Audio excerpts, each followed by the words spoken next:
KaraokeBooks. The Prince and the Pauper. Written by Mark Twain. Audiobook. Chapter 14. Le Roi est mort, vive le Roi. Toward daylight of the same morning, Tom Canty stirred out of a heavy sleep and opened his eyes in the dark. He lay silent a few moments, trying to analyze his confused thoughts and impressions, and get some sort of meaning out of them.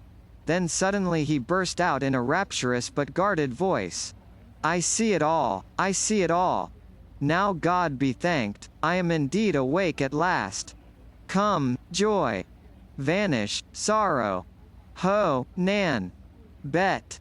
Kick off your straw and hie ye hither to my side, till I do pour into your unbelieving ears the wildest madcap dream that ever the spirits of night did conjure up to astonish the soul of man withal. Ho, Nan, I say. Bet." A dim form appeared at his side, and a voice said, "Wilt deign to deliver thy commands?" "Commands? Oh, woe is me, I know thy voice. Speak thou, who am I? Thou? In sooth, yesternight wert thou the Prince of Wales. Today art thou my most gracious liege, Edward, King of England." Tom buried his head among his pillows, murmuring plaintively, "Alack, it was no dream. Go to thy rest, sweet sir, leave me to my sorrows." Tom slept again, and after a time he had this pleasant dream. He thought it was summer, and he was playing, all alone, in the fair meadow called Goodman's Fields, when a dwarf only a foot high, with long red whiskers and a humped back, appeared to him suddenly and said, "Dig by that stump." He did so, and found 12 bright new pennies, wonderful riches. Yet this was not the best of it, for the dwarf said, "I know thee. Thou art a good lad, and a deserving. Thy distresses shall end, for the day of thy reward is come. Dig here every 7th day, and thou shalt find always the same treasure, 12 bright new pennies. Tell none, keep the secret." Then the dwarf vanished, and Tom flew to Awful Court with his prize, saying to himself, "Every night will I give my father a penny. He will think I begged it, it will glad his heart, and I shall no more be beaten. 1 penny every week the good priest that teacheth me shall have, Mother, Nan, and Bet the other 4. We be done with hunger and rags, now, done with fears and frets and savage usage." In his dream he reached his sordid home all out of breath, but with eyes dancing with grateful enthusiasm, cast 4 of his pennies into his mother's lap and cried out, "They are for thee. All of them, every one. For thee and Nan and Bet, and honestly come by, not begged nor stolen." The happy and astonished mother strained him to her breast and exclaimed, "It waxeth late, may it please your majesty to rise?" Ah! That was not the answer he was expecting. The dream had snapped asunder, he was awake. He opened his eyes, the richly clad First Lord of the bedchamber was kneeling by his couch. The gladness of the lying dream faded away, the poor boy recognized that he was still a captive and a king. The room was filled with courtiers clothed in purple mantles, the morning color, and with noble servants of the monarch. Tom sat up in bed and gazed out from the heavy silken curtains upon this fine company. The weighty business of dressing began, and one courtier after another knelt and paid his court and offered to the little king his condolences upon his heavy loss, whilst the dressing proceeded. In the beginning, a shirt was taken up by the chief equerry in waiting, who passed it to the First Lord of the Buckhounds, who passed it to the second gentleman of the bedchamber, who passed it to the head ranger of Windsor Forest, who passed it to the third groom of the stole, who passed it to the Chancellor Royal of the Duchy of Lancaster, who passed it to the Master of the Wardrobe, who passed it to Norroy King at Arms, who passed it to the Constable of the Tower, who passed it to the Chief Steward of the Household, who passed it to the Hereditary Grand Diaperer, who passed it to the Lord High Admiral of England, who passed it to the Archbishop of Canterbury, who passed it to the First Lord of the Bedchamber, who took what was left of it and put it on Tom. Poor little wondering chap, it reminded him of passing buckets at a fire. Each garment in its turn had to go through this slow and solemn process. Consequently, Tom grew very weary of the ceremony. So weary that he felt an almost gushing gratefulness when he at last saw his long silken hose begin the journey down the line and knew that the end of the matter was drawing near. But he exulted too soon. The First Lord of the bedchamber received the hose and was about to encase Tom's legs in them, when a sudden flush invaded his face and he hurriedly hustled the things back into the hands of the Archbishop of Canterbury with an astounded look and a whispered, "See, my lord," pointing to a something connected with the hose. The Archbishop paled, then flushed, and passed the hose to the Lord High Admiral, whispering, "See, my lord." The Admiral passed the hose to the hereditary Grand Diaperer, and had hardly breath enough in his body to ejaculate, "See, my lord."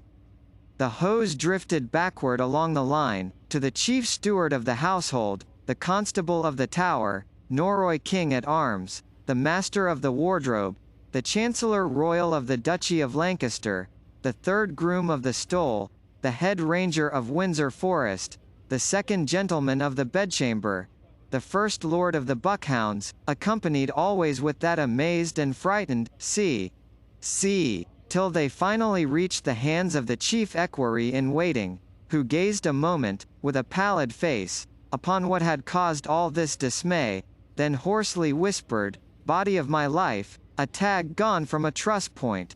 To the Tower with the head keeper of the king's hose, after which he leaned upon the shoulder of the First Lord of the Buckhounds to regather his vanished strength whilst fresh hose, without any damaged strings to them, were brought. But all things must have an end, and so in time Tom Canty was in a condition to get out of bed. The proper official poured water, the proper official engineered the washing, the proper official stood by with a towel, and by Tom got safely through the purifying stage and was ready for the services of the hairdresser royal. When he at length emerged from this master's hands, he was a gracious figure and as pretty as a girl, in his mantle and trunks of purple satin, and purple-plumed cap. He now moved in state toward his breakfast-room, through the midst of the courtly assemblage, and as he passed, these fell back, leaving his way free, and dropped upon their knees. After breakfast he was conducted, with regal ceremony, attended by his great officers and his guard of 50 gentlemen pensioners bearing gilt battle-axes, to the throne-room, where he proceeded to transact business of state. His uncle, Lord Hertford, took his stand by the throne, to assist the royal mind with wise counsel. The body of illustrious men named by the late king as his executors appeared, to ask Tom's approval of certain acts of theirs, rather a form, and yet not wholly a form, since there was no protector as yet.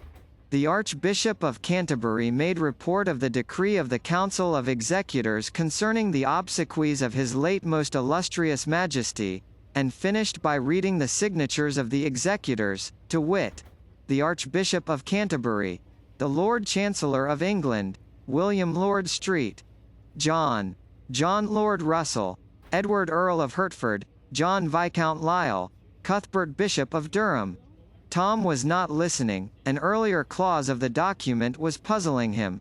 At this point he turned and whispered to Lord Hertford, "What day did he say the burial hath been appointed for?" "The 16th of the coming month, my liege." "'Tis a strange folly.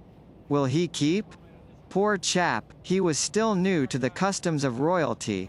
He was used to seeing the forlorn dead of awful court hustled out of the way with a very different sort of expedition. However, the Lord Hertford set his mind at rest with a word or two. A Secretary of State presented an order of the Council appointing the morrow at 11 for the reception of the foreign ambassadors, and desired the King's assent.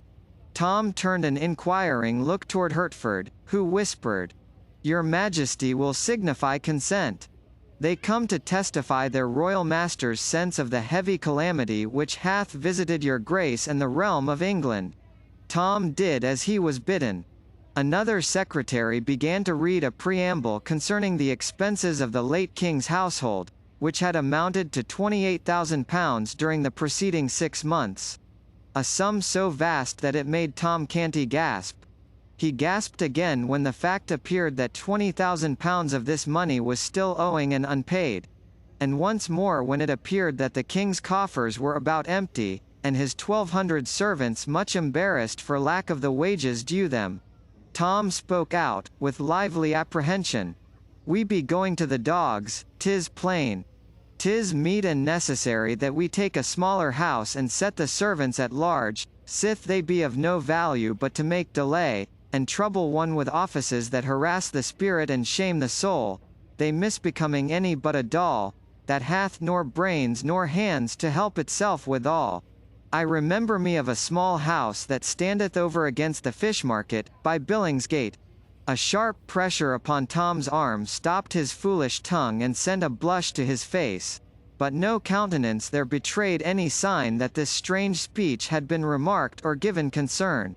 A secretary made report that forasmuch as the late king had provided in his will for conferring the ducal degree upon the Earl of Hertford and raising his brother, Sir Thomas Seymour, to the peerage, and likewise Hertford's son to an earldom, together with similar aggrandizements to other great servants of the crown, the council had resolved to hold a sitting on the 16th of February for the delivering and confirming of these honours, and that meantime, the late king not having granted, in writing, estates suitable to the support of these dignities, the council, knowing his private wishes in that regard, had thought proper to grant to Seymour £500 lands, and to Hertford's son £800 lands, and £300 of the next bishop's lands which should fall vacant, his present majesty being willing.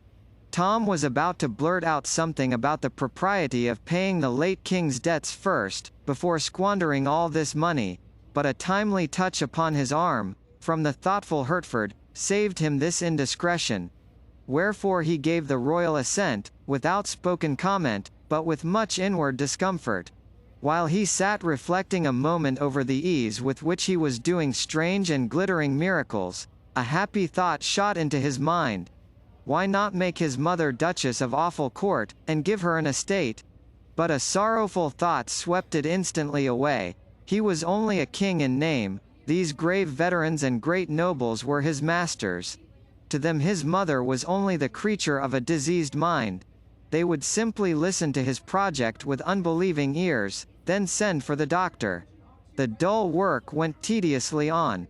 Petitions were read, and proclamations, patents, and all manner of wordy, repetitious, and wearisome papers relating to the public business. And at last Tom sighed pathetically and murmured to himself, "In what have I offended, that the good God should take me away from the fields and the free air and the sunshine, to shut me up here and make me a king and afflict me so?" Then his poor muddled head nodded a while and presently drooped to his shoulder, and the business of the empire came to a standstill for want of that august factor, the ratifying power. Silence ensued around the slumbering child, and the sages of the realm ceased from their deliberations. During the forenoon, Tom had an enjoyable hour, by permission of his keepers, Hertford and St. John, with the Lady Elizabeth and the little Lady Jane Grey. Though the spirits of the princesses were rather subdued by the mighty stroke that had fallen upon the royal house, and at the end of the visit his elder sister, afterwards the Bloody Mary of history, chilled him with a solemn interview which had but one merit in his eyes, its brevity. He had a few moments to himself, and then a slim lad of about 12 years of age was admitted to his presence, whose clothing, except his snowy ruff and the laces about his wrists, was of black, doublet, hose, and all. He bore no badge of mourning but a knot of purple ribbon on his shoulder. He advanced hesitatingly, with head bowed and bare, and dropped upon one knee in front of Tom. Tom sat still and contemplated him soberly a moment. Then he said, "Rise, lad. Who art thou? What wouldst have?" The boy rose, and stood at graceful ease, but with an aspect of concern in his face. He said, "Of a surety thou must remember me, my lord. I am thy whipping boy." "My whipping boy?" "The same, your grace. I am Humphrey Marlowe." Tom perceived that here was someone whom his keepers ought to have posted him about. The situation was delicate. What should he do? Pretend he knew this lad, and then betray by his every utterance that he had never heard of him before? No, that would not do. An idea came to his relief. Accidents like this might be likely to happen with some frequency, now that business urgencies would often call Hertford and St. John from his side, they being members of the Council of Executors. Therefore perhaps it would be well to strike out a plan himself to meet the requirements of such emergencies. Yes, that would be a wise course. He would practice on this boy, and see what sort of success he might achieve. So he stroked his brow perplexedly a moment or two, and presently said, "Now I seem to remember thee somewhat, but my wit is clogged and dim with suffering. Alack, my poor master!" ejaculated the whipping boy, with feeling, adding, to himself, "In truth 'tis as they said, his mind is gone, alas, poor soul! But misfortune catch me, how am I forgetting? They said one must not seem to observe that aught is wrong with him. 'Tis strange how my memory doth wanton with me these days," said Tom. "But mind it not, I mend apace. A little clue doth often serve to bring me back again the things and names which had escaped me. And not they, only, forsooth, but e'en such as I ne'er heard before, as this lad shall see. Give thy business speech. 'Tis matter of small weight, my liege, yet will I touch upon it, and, it please your grace. 2 days gone by, when your majesty faulted thrice in your Greek, in the morning lessons, dost remember it? Yes, methinks I do. It is not much a lie, and, I had meddled with the Greek at all, I had not faulted simply thrice, but 40 times. Yes, I do recall it. Now, go on. The master, being wroth with what he termed such slovenly and doltish work, did promise that he would soundly whip me for it, and—" "Whipped thee," said Tom, astonished out of his presence of mind. "Why should he whip thee for faults of mine? Ah, your grace forgetteth again. He always scourgeth me when thou dost fail in thy lessons. True, true, I had forgot. Thou teachest me in private. Then if I fail, he argueth that thy office was lamely done, and— Oh, my liege, what words are these? I, the humblest of thy servants, presume to teach thee? Then where is thy blame? What riddle is this? Am I in truth gone mad, or is it thou? Explain, speak out. But, good your majesty, there's naught that needeth simplifying. None may visit the sacred person of the Prince of Wales with blows. Wherefore, when he faulteth, 'tis I that take them, and meet it is and right, for that it is mine office and my livelihood." Tom stared at the tranquil boy, observing to himself, "Lo, it is a wonderful thing, a most strange and curious trade. I marvel they have not hired a boy to take my combings and my dressings for me, would heaven they would. And, they will do this thing, I will take my lashings in mine own person, giving God thanks for the change." Then he said aloud, "And hast thou been beaten, poor friend, according to the promise?" "No, good your majesty, my punishment was appointed for this day, and peradventure it may be annulled, as unbefitting the season of mourning that is come upon us. I know not, and so have made bold to come hither and remind your grace about your gracious promise to intercede in my behalf." "With the master? To save thee thy whipping? Ah, thou dost remember. My memory mendeth, thou seest. Set thy mind at ease, thy back shall go unscathed, I will see to it." "Oh, thanks, my good lord," cried the boy, dropping upon his knee again. "Mayhap I have ventured far enow, and yet—" Seeing Master Humphrey hesitate, Tom encouraged him to go on, saying he was in the granting mood. "Then will I speak it out, for it lieth near my heart. Sith thou art no more Prince of Wales but King, thou canst order matters as thou wilt, with none to say thee nay. Wherefore it is not in reason that thou wilt longer vex thyself with dreary studies, but wilt burn thy books and turn thy mind to things less irksome. Then am I ruined, and mine orphan sisters with me." "Ruined? Prithee how?" My back is my bread, O my gracious liege. If it go idle, I starve. And, thou cease from study mine office is gone thou'lt need no whipping boy. Do not turn me away. Tom was touched with this pathetic distress. He said, with a right royal burst of generosity, discomfort thyself no further, lad. Thine office shall be permanent in thee and thy line forever. Then he struck the boy a light blow on the shoulder with the flat of his sword, exclaiming, Rise, Humphrey Marlowe, hereditary grand whipping boy to the royal house of England. Banish sorrow, I will betake me to my books again, and study so ill that they must in justice treble thy wage, so mightily shall the business of thine office be augmented. The grateful Humphrey responded fervidly. Thanks, O most noble master, this princely lavishness doth far surpass my most distempered dreams of fortune. Now shall I be happy all my days, and all the house of Marlowe after me. Tom had wit enough to perceive that here was a lad who could be useful to him. He encouraged Humphrey to talk, and he was nothing loath.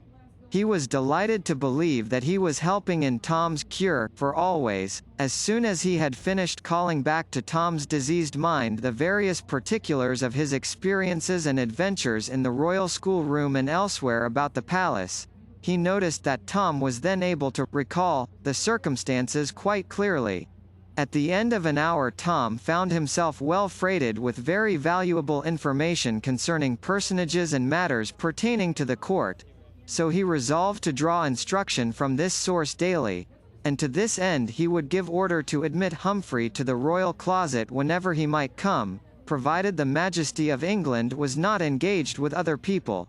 Humphrey had hardly been dismissed when my Lord Hertford arrived with more trouble for Tom. He said that the Lords of the Council, fearing that some overwrought report of the King's damaged health might have leaked out and got abroad, they deemed it wise and best that His Majesty should begin to dine in public after a day or two. His wholesome complexion and vigorous step, assisted by a carefully guarded repose of manner and ease and grace of demeanor, would more surely quiet the general pulse, in case any evil rumors had gone about, than any other scheme that could be devised. Then the Earl proceeded, very delicately, to instruct Tom as to the observances proper to the stately occasion, under the rather thin disguise of reminding him concerning things already known to him. But to his vast gratification it turned out that Tom needed very little help in this line. He had been making use of Humphrey in that direction, for Humphrey had mentioned that within a few days he was to begin to dine in public, having gathered it from the swift-winged gossip of the court. Tom kept these facts to himself, however. Seeing the royal memory so improved, the Earl ventured to apply a few tests to it, in an apparently casual way, to find out how far its amendment had progressed. The results were happy, here and there, in spots where Humphrey's tracks remained, and on the whole my lord was greatly pleased and encouraged. So encouraged was he, indeed, that he spoke up and said in a quite hopeful voice, Now am I persuaded that if your Majesty will but tax your memory yet a little further, it will resolve the puzzle of the Great Seal, a loss which was of moment yesterday, although of none today, since its term of service ended with our late Lord's life. May it please your Grace to make the trial? Tom was at sea. A Great Seal was something which he was totally unacquainted with. After a moment's hesitation he looked up innocently and asked, What was it like, my lord? The Earl started, almost imperceptibly, muttering to himself, Alack, his wits are flown again.